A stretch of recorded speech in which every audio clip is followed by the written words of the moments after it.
ایک صحابی ہیں حضرت ابو دحداح رضی اللہ تعالیٰ عنہ. ہوا پتہ کیا، مدینے میں ایک یتیم بچہ، بعض نے لکھا اور بعض نے لکھا ایک صحابی تھے، ان کا بھی کھجوروں کا باغ تھا اور ساتھ ایک اور کھجوروں کا باغ تھا. اب ان کا ارادہ بنا کہ میں اپنے باغ میں نا دیوار پیدا کر لوں، دیوار مار لوں. تو وہ جو ان کا پڑوسی تھا نا، اس کے باغ کا کھجوروں کا ایک درخت ان کی دیوار کے اندر آتا تھا. اس کی خواہش یہ ہوئی کہ یہ بھی کبھی مجھے مل جائے تو میری دیوار ذرا سیدھی ہو جائے گی. اس شخص سے کہا یار یہ میرے ہاتھ بیچ دے. کہنے لگا میں نے نہیں بیچنی، ایک درخت میں نے نہیں. بال بندے اڑ جاتے ہیں نا جی. وہ صحابی یا وہ یتیم بچہ حضور کی بارگاہ میں حاضر ہوئے، کہا یا رسول اللہ صلی اللہ علیہ وسلم میری دیوار ٹیڑھی ہو جائے گی اور پھر میں پیسوں سے خریدنا چاہتا ہوں، آپ میری سفارش کر دیں کہ یہ ایک درخت مجھے دے دیں تاکہ میں اپنی دیوار سیدھی کر لوں.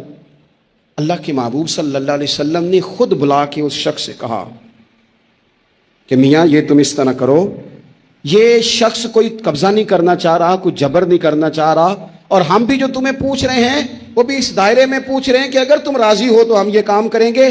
تم اس طرح کرو کہ تم اپنا ایک درخت اس کے ہاتھ بیچ دو تاکہ یہ اپنی دیوار سیدھی کر لے. اللہ اکبر. اس شخص نے کہا جی میں نے اس کو بھی کہہ دیا ہے اور آپ سے بھی عرض کرتا ہوں میں نے نہیں بیچنا اپنا یہ درخت. حضور نے بھی فرمایا. اب اسلام سختی کرتا نہیں. حضرت ابو دحداح نے جب یہ دیکھا نا کہ یہ حضور کو انکار کر رہا ہے اور حضور کی چاہت ہے ایک درخت کی، ابن حبان میں موجود ہے، دیگر کتب حدیث میں موجود ہے، حضرت ابو دحداح رضی اللہ تعالیٰ عنہ نے اس شخص کا بازو تھاما، سائڈ پہ لے گئے، کہنے لگے اس کے ہاتھ نہیں بیچتا. ہمارے چینل کو لائک کریں، سبسکرائب کریں اور مزید ہمیں کمنٹ سیکشن میں بتائیں کہ آپ کس طرح کی ویڈیوز دیکھنا پسند کرتے ہیں. جزاک اللہ. تو میرے ہاتھ بیچ دے. تمہیں پتہ ہے میرے پاس ایک باغ ہے پورا؟ کا پتہ ہے.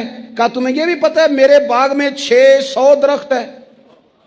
تمہیں یہ بھی خبر ہے کہ اس باغ میں نے گھر بنایا ہوا ہے. تمہیں یہ بھی پتہ ہے کہ میں نے اس میں بہترین کنویں سجائے ہیں. سارے شہر میں میرے باغ کی شہرت ہے. اس نے کہا تم کتنے پیسے لوگے باغ کے؟ کہنے لگا کوئی پیسہ نہیں لینا، تم میرا باغ رکھ لو اور ایک درخت دے دو جو مدینے والے رسول نے مانگا ہے. وہ ایک درخت بس مجھے چاہیے، ایک درخت. جیم جان دا کچھ بسا نہیں ہوں، اے جان یار نو دے تے آزاد ہو جا. اس سے دل دہین فساد سارے، دل بر نو دے تے شاد ہو جا. بس وہ ایک جو میرے نبی کو پسند آ گیا ہے وہ تو دے دے، بس بات ختم ہو گئی. اس نے کہا یہ کون سا سودا ہے؟ فرمایا یہ من کا سودا ہے، تیری سمجھ میں آئے نہ آئے مجھے غرض نہیں، لیکن تو لیتا ہے؟ اس نے کہا بالکل ٹھیک ہے میں تیار ہوں، آپ وہ ایک درخت لے لیں اور یہ باغ مجھے دے دے. حضرت ابو دحداح آئے، کہنے لگے سونیا آپ کی چاہت تھی نا، ہم نے نہ کبھی قطرے پہ غور کیا اور نہ دریا دیکھا، بس جہاں تیری جھلک دیکھی وہیں ڈوب گئے اور سانو قید سجن دا گہنا ہے، او جنج رکھے ایسا اونج رہنا ہے. یا رسول اللہ صلی اللہ علیہ وسلم آپ کو پسند آ گیا، میں نے خرید لیا. میرے محبوب نے نظر اٹھائی، پھر کریم فرمانے لگے ابو دحداح میں دیکھ رہا ہوں تیرے لیے رب نے جنت میں بڑے درخت لٹکا دیے ہیں، تیرے لیے بڑی کھجوریں لٹک رہی ہیں، کمال ہو گیا.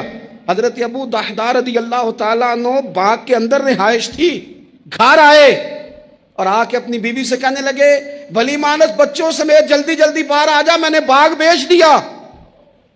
بیوی حیرت سے کہنے لگی یہ باغ بیچ دیا جس میں گھر تھا، کاروبار تھا، بچے بیچا؟ کہنے لگے پہلے سن تو صحیح میں نے بیچا کس عوض ہے؟ کہا کس عوض بیچا ہے؟ کہا میں نے حضور کی رضا کے عوض بیچ دیا ہے. میرے نبی کریم کا کمال پتہ کیا ہے؟ رسول پاک علیہ السلام نے اس طرح کا رنگ دکھایا ہے کہ جو گمراہ تھے نا وہ دوسروں کو ہدایت کی طرف متوجہ کرنے والے بن گئے. خود نہ تھے جو راہ پر اوروں کے ہادی ہو گئے، جن کی وجہ سے ان کے گھر والے تکلیف کا شکار تھے، آزمائش کا شکار تھے. ان سب کو نبی پاک علیہ السلام نے اپنے اہل خانہ کے ساتھ محبت کرنے والا بنا دیا اور اس طرح کے انداز حضور نے بتائے، اس طرح کے طور طریقے سکھائے، اس طرح کا نبی پاک علیہ السلام نے لوگوں کو سمجھا دیا، سکھا دیا.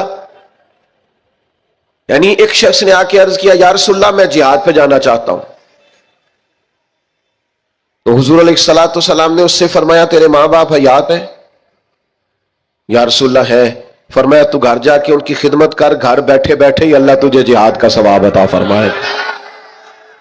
تو میں آپ کی خدمت میں عرض کر رہا تھا کہ نبی پاک صلی اللہ تعالی علیہ وسلم نے لوگوں کے رخ ہدایت کی طرف پھیرے، اور یہ حضور کے سینے کا بہت بڑا درد تھا کہ لوگ اللہ والے ہو جائیں، وہ گمراہی سے بچ جائیں، وہ دوزخ سے بچ جائیں، ان کے جو بکھرے ہوئے ذہن ہیں اور جو وسوسے ہیں وہ سارے دور ہو جائیں، ان کی ذہنی تربیت ہو جائے، ان کے لب و لہجے میں حسن آ جائے، کوئی اخلاق سے دور ہے تو اخلاق والا بن جائے۔ وہ ساری چیزیں جو کسی شخص کے لیے آزمائش کا باعث بن سکتی ہیں، حضور فرماتے ہیں کہ میری اور تمہاری مثال اس شخص کی طرح ہے جس نے آگ جلائی تھی اور پتنگے اس میں آ کے گرتے تھے، اور وہ نہ لوگوں کو بار بار بچاتا تھا کہ قریب نہ جاؤ جل جاؤ گے، قریب نہ جاؤ جل جاؤ گے۔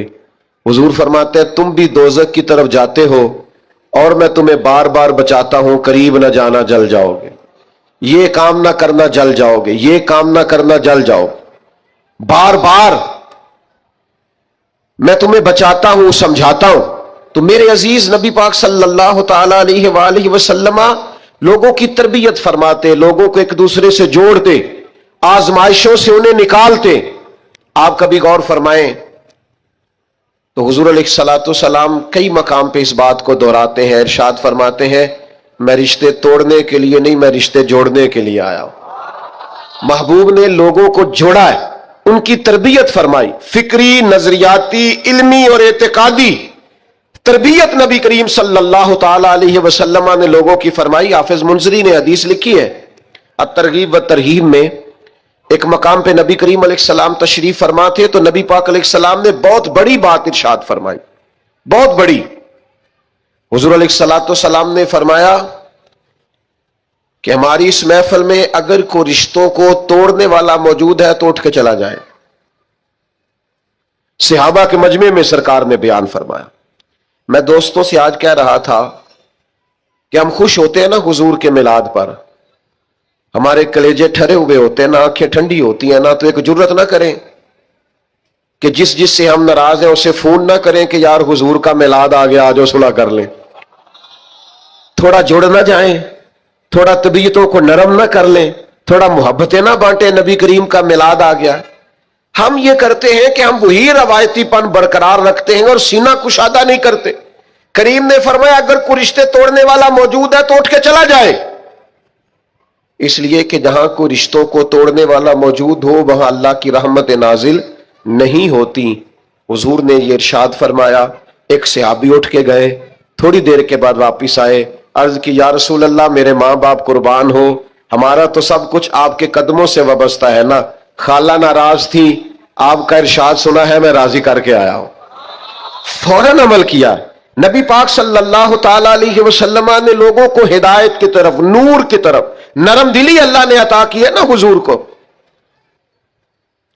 ہم نہ توجہ نہیں کرتے لوگوں کی تکالیف پر، ہم نہ ایک عجیب سی شہرت کے شوقین ہو گئے، عجیب سی تعریفوں کے شوقین ہو گئے، عجیب ہمارا۔ میں نے بچے سے منع کر دیا، میں نے کہا میرا اعلان بھی نہ کرنا، مطلب 2-4 دفعہ اپنا نام سن کے، القاب سن کے، قبلہ ہیں، علامہ ہیں، پیر ہیں، کتنی کو نفس کو تسلی دے لینی۔ چیزوں سے نکل آئے، اب حقیقتوں کی طرف آئیں، سادگی کا وہ حسن اختیار کریں جس میں برکات ہوتی، وہ چیزیں لے کے آئیں جس سے ٹھنڈک پیدا ہوتی۔ ہر چیز کو شو آؤٹ کرنا، ہر چیز کو بتانا، دکھانا، سجانا، سنوارنا، تھوڑا سا اس سے باہر نکلے، حقیقت کا سفر کرنے کی ضرورت ہے۔ یہ لوگ دیتے ہیں نا، غریبوں کو بانٹتے ہیں، سیلاب آ گیا، آزمائش آ گئی، راشن، تو ایک آٹے کی گتھی بٹ رہی ہوتی ہے، ایک لینے والا ہوتا ہے اور 6 نے ہاتھ رکھے ہوئے ہوتے ہیں۔ اگر تو آپ اللہ کی رضا کے لیے دے رہے ہیں تو پھر تو ضرورت نہیں تھی ان ساری تصویر سازیوں کی، اور اگر آپ کا کوئی اور مقصد ہے تو پھر بھائی کیا کہا جا سکتا ہے، پھر کیا سمجھایا جا سکتا ہے۔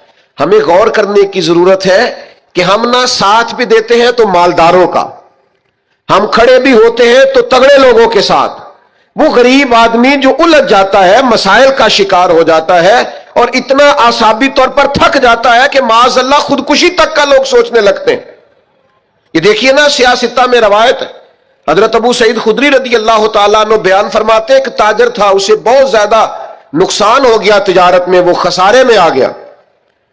اور وہ بڑی آزمائش میں آ گیا. آپ کو پتہ ہے جب تک تو انسان بڑا مالدار ہوتا ہے تو اس کے دوست بھی بڑے ہوتے ہیں, دعوتیں پکتی ہوں تو آنے جانے والوں کی کمی نہیں ہوتی. لیکن اگر انسان کمزور پڑ جائے, نقصان ہو جائے, اگر اسے نقصان اور خسارے ہو جائیں تو وہ تیری آنکھ ہو یا سنگ ملامت کی چبھن, کون پہنچا ہے میرے درد کی گہرائی تک, دور شہرت میں تو یاروں نے کیا یاد بہت, پر ساتھ آیا نہ کوئی کوچا رسوائی تک, ساری عمر ہی آٹا گد ہے لکھاں کیتے نہیں پیڑے, اب وقت آیا ہی تے محمد بخشا کوئی بھی نہیں بیٹھا نیڑے. چھوڑ جاتے ہیں لوگ, اسے خسارہ ہو گیا, تکلیف ہو گئی, قرضے چڑھ گئے, آزمائش آ گئی. نبی کریم کی بارگاہ میں جب وہ آئے نا تو حضور نے کچھ لوگوں کی توجہ دلائی. کریم فرمانے لگے اپنے بھائی کی مدد کرو, اسے قرضوں سے نکالے, اللہ نے مہربانی کی ہے, نبی پاک کو نرم دلی عطا کی ہے. آؤ ہم بھی سب حضور کا یہ فرمان یاد رکھیں اور ایک دوسرے بھائی کا بازو تھامیں اور لوگوں کو آزمائشوں سے نکالیں. حضور نے فرمایا مدد کرو. تھوڑے تھوڑے پیسے صحابہ نے جمع کیے, لیکن وہ حالات بڑے سخت تھے, اتنے پیسے نہ ہو سکے کہ قرض ادا کیا جا سکے, قربان جائیں. پھر نبی پاک نے اس شخص کو بلایا جس کے پیسے دینے تھے, فرمایا تھوڑے لے لے, اور بیچارہ پریشان ہو گیا ہے, باقی تو معاف کر دے. کون ساتھ کھڑا ہوتا ہے؟ بڑے اپنے کہلانے والے, بڑے قریبی کہلانے والے, بڑے دعوے کرنے والے ساتھ چھوڑ جاتے. لیکن نبی پاک کو اللہ نے جو نرم دلی عطا کی, جو سرور کائنات کے سینے میں اللہ نے اپنی مخلوق کے لیے نرمی رکھی ہے. ہمارے ہاں نا جب تو کسی سیاسی جماعت کے بڑے کام کو شخص کر رہا ہوتا ہے تو وہ کہتے ہیں ہمارا سر گرم کارکن ہے, اور وہی بندہ کسی پریشانی میں پھنس جائے تو کہتے ہیں وہ اس کا ذاتی مسئلہ ہے, ہمارا نہیں. کسی پیر کے آستانے پر ڈیوٹی دے رہا ہو, جھاڑو دے رہا ہو تو منظور نظر ہوتا ہے, لیکن اگر بیچارہ مقروض ہو جائے تو پھر پیر صاحب کہتے ہیں میں جدے کمج نہیں ہوندا, میرا یہ شعبہ نہیں, میں یہ کام نہیں کرتا. پھر لوگ بڑی آسانی سے دامن بچا کے گزر جاتے. او بھائی تو کس طرح کا ہے جو صرف سکھوں کا ساتھی ہے؟ تو نے دکھوں میں حوصلہ دینا بھی پسند نہیں کیا, دو میٹھے بول بھی تیرے زبان سے نہیں نکلے. آؤ نا دیکھو میرے نبی پاک کو اللہ نے کیسی نرم دلی عطا کی ہے, کیسا رنگ دیا ہے, کیا محبوب کے سینے کو اللہ نے نوازا ہے. حضرت جابر ابن عبداللہ رضی اللہ تعالیٰ عنہ بیان فرماتے ہیں کہ میرے والد احد میں شہید ہو گئے تھے اور قرضے کا بوجھ تھا اور بہنوں کا ساتھ تھا, تو میں نے کچھ لوگوں کا قرض دینا تھا. تو باغ میں کھجوریں پکی ہوئی تھی تو کچھ دیر تو میں نے انہیں روکے رکھا کہ کھجوریں پکتی ہیں تو دیتا ہوں, کھجوریں پکتی ہیں تو دیتا ہوں, کھجوریں پکتی ہیں تو دیتا ہوں. تو جب کھجوریں پکی تو کھجوریں تھوڑی اور قرضہ زیادہ. اب میں آزمائش میں آ گیا, کروں تو کیا کروں, جاؤں تو کدھر جاؤں. پہلے دوستوں سے بات کی, قریبیوں سے بات کی, اور جب کوئی سہارا نہ بچا تو میں دروازے رسول پہ حاضر ہو گیا. وہ اپنے پرائے کا غم کھانے والا, مرادیں غریبوں کی بر لانے والا, مصیبت میں غیروں کے کام آنے والا. کون؟ وہ نبیوں میں رحمت لقب پانے والا. میں حضور کی بارگاہ میں گیا, یہ وہ بارگاہ عالی مرتبت ہے کہ حضور کے دروازے پر جو بھی چلا جاتا ہے نا, اللہ اس کے لیے رحمتوں کے دروازے کھول دیتا ہے. دوستوں کبھی غور کرنا, حضرت جابر ابن عبداللہ گئے, یا رسول اللہ یہ پریشانی ہے. حضور نے پیغام بھیجا ان لوگوں کو جن کو قرض لینا تھا, فرمایا تھوڑے تھوڑے لے لو, بقیہ پھر مل جائیں گے. لیکن وہ یہودی تھے, انہوں نے بات نہ مانی. یہاں آپ کسی کونسلر کے پاس چلے جائیں نا تو وہ رکا بھی لکھ دے تو اس کی مہربانی, ورنہ تو وہ الیکشن سے پہلے قوم کے خادم ہوتے ہیں. الیکشن کے بعد تو جو خاص ووٹر سپورٹر ہوتے ہیں ان کا بھی فون کوئی نہیں اٹھاتا.